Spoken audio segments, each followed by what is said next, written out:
Oke, halo semua. Perkenalkan aku Alifia Gina Hanifah dari Teknik Elektro Angkatan 2021 Institut Teknologi Bandung. Pada kesempatan kali ini, aku akan menjelaskan sedikit tentang sinyal dan sistem pada waktu diskrit. Nah, jadi sinyal waktu diskrit ini sendiri merupakan sinyal yang nilainya terdefinisi untuk setiap n integer atau bilangan bulat, yang di antara minus tak hingga sampai tak hingga. Sehingga untuk nilai-nilai n bukan bilangan bulat seperti dalam desimal atau dalam pecahan, itu tidak akan terdefinisi nilainya. Nah, sinyal waktu diskrit direpresentasikan dengan xn yang dibaca sinyal waktu diskrit pada nilai n. Nah, sinyal ini diperoleh dari sampling sinyal kontinu pada waktu diskrit. Nah, sinyal waktu diskrit ini dapat direpresentasikan dengan grafik, tabulasi, deret, atau fungsi yang dapat dilihat pada gambar-gambar berikut. Nah, selanjutnya ada sinyal waktu diskrit elementer yang terdiri dari beberapa unit sinyal. Yang pertama yaitu unit sampel. Nah, unit sampel ini merupakan sinyal yang bernilai 1 ketika n-nya 0 dan nilainya akan 0 ketika n lainnya. Yang kedua yaitu unit step atau n. Nah, unit step ini merupakan sinyal yang nilainya 1 untuk n positif dan akan bernilai 0 ketika n negatif. Dan yang ketiga yaitu unit rem. Jadi unit rem ini sendiri merupakan sinyal yang akan bernilai sama dengan n-nya, yaitu jika misalnya n-nya sama dengan 1, maka sinyalnya akan bernilai 1. Jika n sama dengan 2, maka sinyalnya akan bernilai 2, dan seterusnya. Dan nilainya akan 0 ketika n negatif. Selanjutnya ada sinyal eksponensial real dan sinyal eksponensial kompleks yang terdiri dari sinyal real dan sinyal imajinernya. Sinyal waktu diskrit ini dapat dibagi menjadi beberapa klasifikasi. Yang pertama itu periodik dan aperiyodik. Jadi sinyal xn akan dikatakan periodik jika memenuhi kondisi xn sama dengan xn kecil ditambah n besar, di mana n merupakan bilangan bulat dan n besar merupakan periode. Jika tidak ada nilai n besar yang memenuhi, maka sinyal disebut sebagai sinyal aperiodik. Nah, ini dapat dilihat di contoh gambarnya. Yang atas ini merupakan sinyal periodik yang berulang di sini ada setiap 3 sinyal dan di sini setiap 6 sinyal, dan yang di bawah merupakan sinyal aperiodik. Dan dari sinyal periodik ini dapat diperoleh energi dan dayanya melalui persamaan berikut.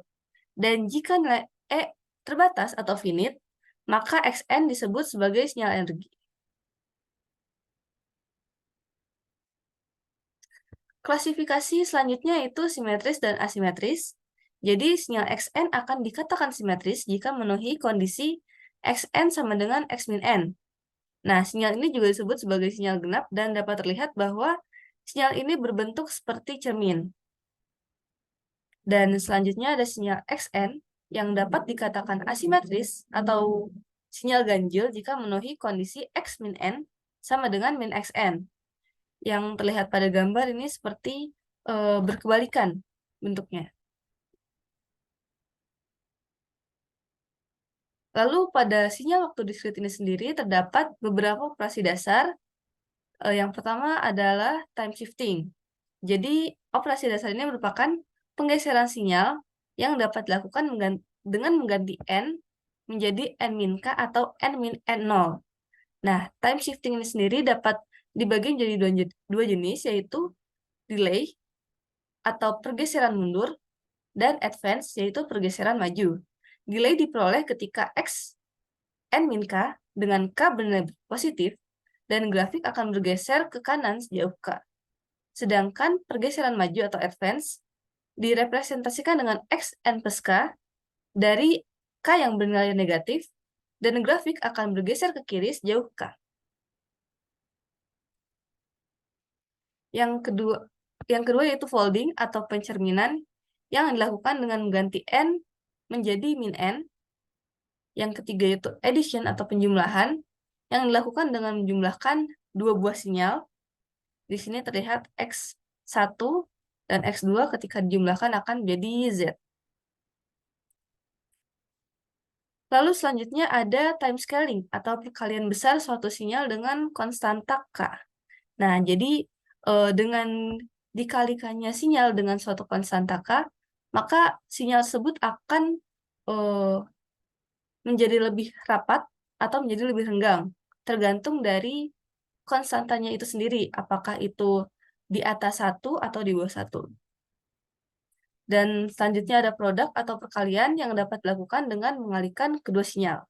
Di sini terlihat bahwa X1 dan X2 dengan grafik seperti ini akan dihasilkan perkalian sinyal yang hanya terdefinisi pada min 3 sampai 3. Nah, selanjutnya ada sistem waktu diskrit yang menggambarkan hubungan antara sinyal input dan output pada waktu diskrit. Nah, hubungan ini dapat digambarkan dengan blok diagram seperti ini atau ekspresi matematika. Yang intinya adalah sinyal output atau YN merupakan transformasi dari sinyal input atau XN. Dan sinyal YN ini sendiri merupakan respons yang dihasilkan dari sistem T atau sistem waktu diskrit. Nah, terdapat sistem lain pada sistem waktu diskrit yaitu sistem akumulator yang menghitung output saat ini atau YN dengan mengakumulasikan input sekarang atau XN dengan output sebelumnya yang direpresentasikan dengan YN sama dengan YN-1 ditambah XN. Nah, sistem ini akan dikatakan rileks jika kondisi awal YN-1 sama 0. Nah, untuk menghubungkan antara sistem-sistem waktu diskrit digunakan beberapa diagram blok yang dapat direpresentasikan dengan gambar-gambar berikut. Yang pertama itu penjumlahan atau adder. Yang kedua yaitu perkalian sinyal. Jadi X1 dan X2 dikalikan. Yang ketiga itu perkalian konstanta. XN akan dikalikan dengan A yang menghasilkan YN sama dengan AXN. Lalu ada delay yang menunda output yaitu sama dengan YN sama dengan X-1. Dan elemen maju atau advance di mana akan memajukan input yaitu YN sama dengan XN plus 1. Nah, sistem waktu diskrit ini sendiri dapat dibagi menjadi beberapa klasifikasi. Yang pertama itu statis dan dinamis, di mana sistem statis jika output ke N hanya bergantung dari input pada saat yang sama, jadi tidak ada input dari masa lalu ataupun masa depan, dan sistem dinamis jika ada input dari masa lalu. Nah, sistem dinamis jika 0 kurang dari N, kurang dari tak hingga, dan sistem dinamis yang tadi merupakan dinamis finite atau terbatas, dan dinamis infinite atau tak terbatas jika N sama dengan tak hingga.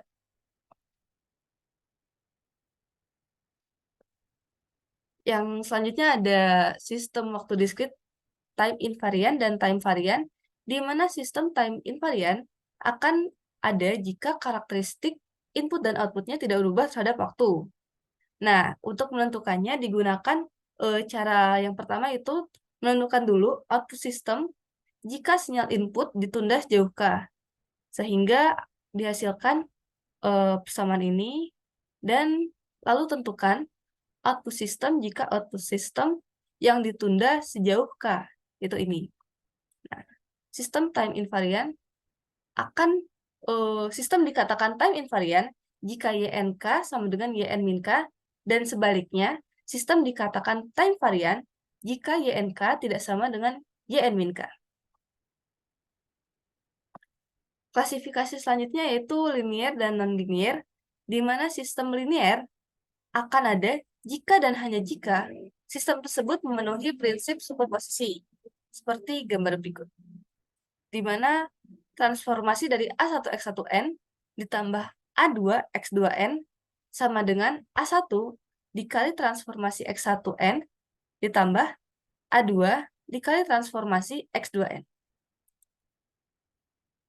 Klasifikasi selanjutnya itu kausal dan non-kausal, di mana kausal jika output sistem hanya bergantung pada sinyal input dan input saat ini dan input masa lampau, dan tidak bergantung pada input XN+1, XN+2, dan seterusnya.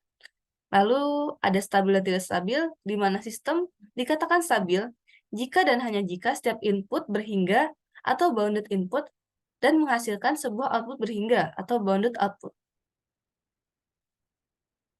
Nah, sistem-sistem waktu diskrit ini dapat dihubungkan dengan interkoneksi untuk membentuk sistem-sistem lain yang lebih kompleks, dan interkoneksi ini dapat digunakan untuk menjaga linearitas dari sistem waktu diskrit. Dan untuk interkoneksi yang umum digunakan ada dua, yaitu interkoneksi paralel yang akan menjumlahkan dua buah sinyal, dan interkoneksi cascade yang akan mengalihkan dua buah sistem. Nah, untuk menghasilkan sinyal output YN, dapat dilakukan juga konvolusi antara sinyal input XN dengan respons impuls HN. Seperti ini. Di mana konvolusi ini memiliki sifat-sifatnya yaitu komutatif, identitas, distributif, pergeseran, dan asosiatif. Nah, suatu sistem waktu diskrit akan dikatakan kausal jika dan hanya jika respons impuls Hn bernilai 0 untuk N negatif, dan akan dikatakan stabil jika dan hanya jika respons impuls Hn absolutely summable atau jumlahnya kurang dari tak hingga. Nah, selanjutnya ada contoh soal, yaitu tentukan respons impuls dari sinyal Yn sama dengan 0,6 Yn-1 dikurang 0,08 Yn-2 ditambah Xn. Nah, pertama-tama kita kumpulkan dulu Yn di sebelah kanan, di sebelah kiri, dan Xn di sebelah kanan, sehingga didapat Yn-0,6 Yn-1 ditambah 0,08 Yn-2 sama dengan Xn. Dan kita ganti Yn menjadi dalam bentuk lambda, sehingga diperoleh seperti ini.